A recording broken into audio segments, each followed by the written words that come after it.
All right, what's up, everyone? Episode 220 of the 580 show. Apologies if the audio is a little bit bad. We're just kind of throwing together a quick episode because we wanted to wait for the Arnold to be over. At the time we're recording this, the Arnold Amateur isn't over yet, but they're wrapping up right now, so we have a good idea of most of the winners, a couple really close classes, but we'll probably do a little bit of a deeper dive next week. But we'll start with the Arnold Pro. I always love watching this show because it's on YouTube. It's a great stream, and I can kind of pause, fast forward, rewind, just kind of basically watch what I want to watch and not have any commercial breaks, anything like that. Just basically be an hour behind, not check social media, and then just watch it all consecutively.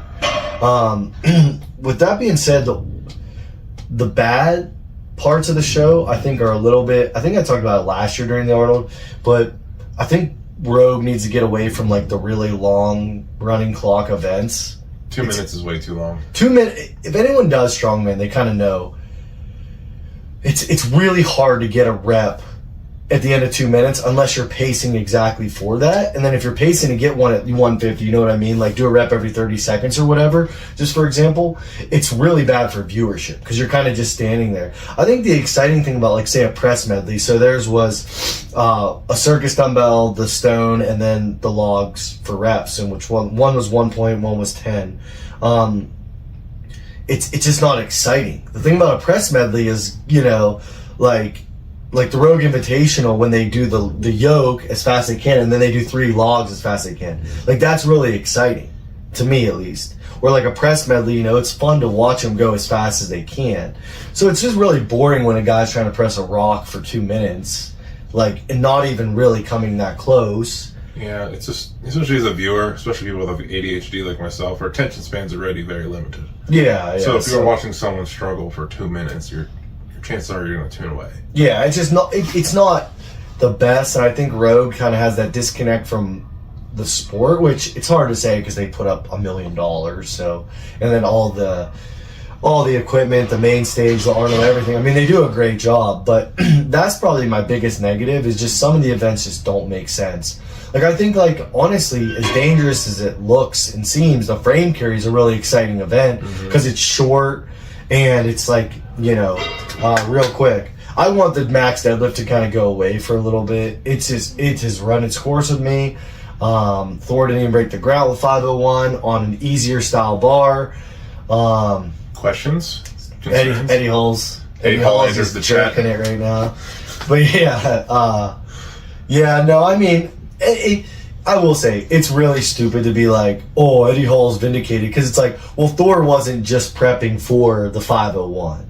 You know what I mean? And he still is relatively just on the comeback in a strongman. When Eddie Hall was prepping to do 500, he was prepping just for the deadlift. Thor's prepping for an entire show. He's at a different body composition right now than he has been in the past. He's improved on pressing, which we saw this weekend. Tremendously.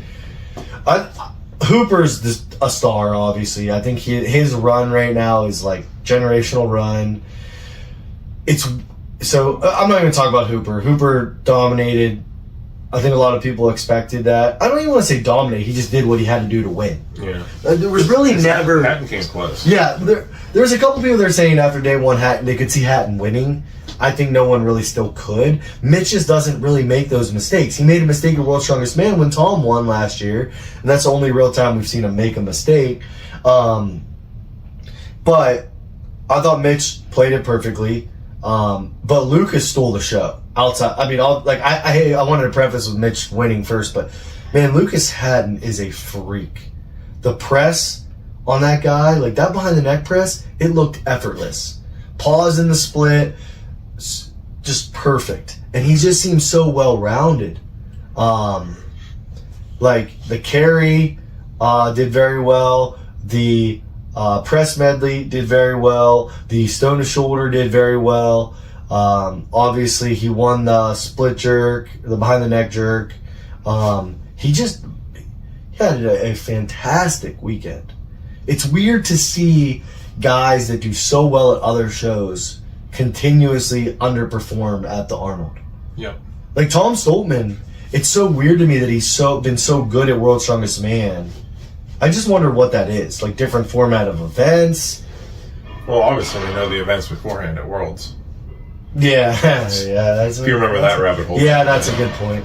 But no, I mean he doesn't perform at the Arnold. I would love to see some new blood in there. I really would, because I just feel like the sport is so much deeper than like 10 to 12 guys to get some new shots there.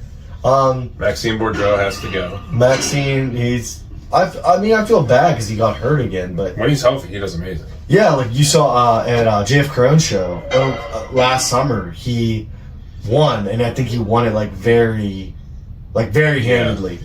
Yeah. So, or did he win that show? Or did Lucas win that show? I think he did. I think Maxime won. I just remember him having a great performance there. But when he's healthy, obviously. But like, man, when you come out and he's missing a 750 deadlift on a mammoth bar, I mean, where our sport's at now, like at the Arnold Pro-Am, like a lot of 231 guys are hitting that. Firefighters at the America's Strongest, World's Strongest Firefighter hitting that. You know what? If he didn't pull out, he wouldn't get paid. That could be a big thing. Yeah, no, for sure. At the end of the day, I can't blame him for doing it because he's going to get paid. I mean, it's not going to be a lot for getting last, but it's money, and those guys probably depend on that check nowadays. So, right. Yeah, it stinks to see him get hurt again, but, hopefully he gets back and he's stronger than ever. But Manhattan, Thor won multiple events. Thor looked really good. I would love to see Thor do World's Strongest Man, but we'll see. That's really all I have about the pros. I mean, like I said, I would love to see him get away from that deadlift and maybe just do like a cool deadlift for reps, an axle of some sort, and just kind of switch it up a little bit, Maybe bring back that cool Conan's wheel from a couple years ago. That was pretty sick. That was insane how much money they invested into that thing. Do you hear about the controversy with the frame? No. Apparently Hooper dropped it or something early and slid it and they counted. I don't know. Oh yeah. So yeah, Hooper slid. Oh, that makes. I want to talk about the women too. You just reminded me, but so Hooper dropped it at the end and it kind of slid over and then he slid it again. So that was a little bit of a controversy, but I don't know. The weird thing to me that came up on the women's side is that they banned liquid chalk.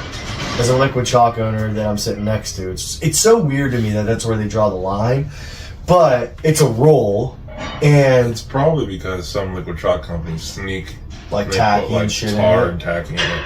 That very well could be it. Look at you, Grip Jizz. But so I don't know if you saw how it played out in the women, but I believe it was Lucy.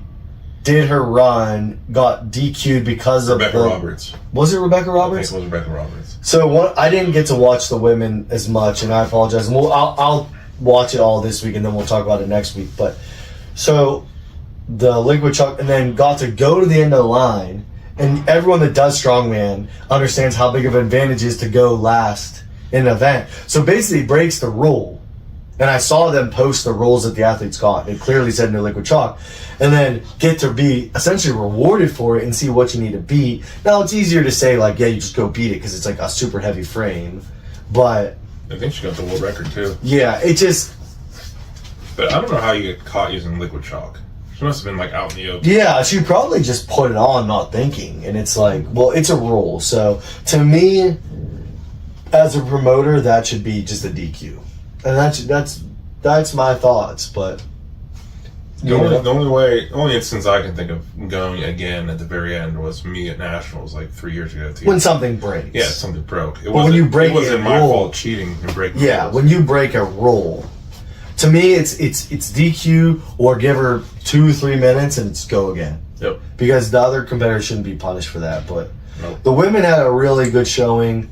I thought it was more of a competitive balance this year with the women, and I mean, shout out to Inez, she won, and she's on a little bit of a tear right now. So, yep.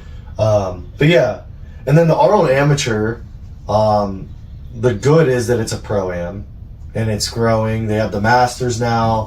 When I talked to James last week, if you guys tuned into that episode, they had Sunday for free. not for free, but they had the space for all 3 days. And they couldn't really ever figure out what to do with it. So Masters was kind of a no-brainer there.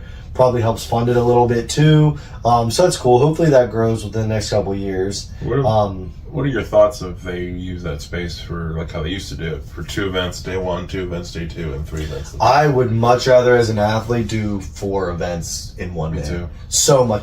Like the year Dante and I did it was really dumb in my opinion, because if we would have made the finals, we had a full day off, and then the finals were on Sunday. Like we competed Friday the year we did it. I think it should be the way they did it this year. I thought was brilliant. Firefighters prelims Friday, finals Saturday. Pro-Am prelim Saturday, final Sunday, and then Masters just all Sunday. I think that's brilliant. I think that's how it should stay. I just think that it needs to be blue blood events and simple events, because there's so many people doing it. It's enormous. And then like the hoist lift got changed, which if I was a competitor, man, I'd be so frustrated, because that's, dude, setting up that event as a competitor, holy shit.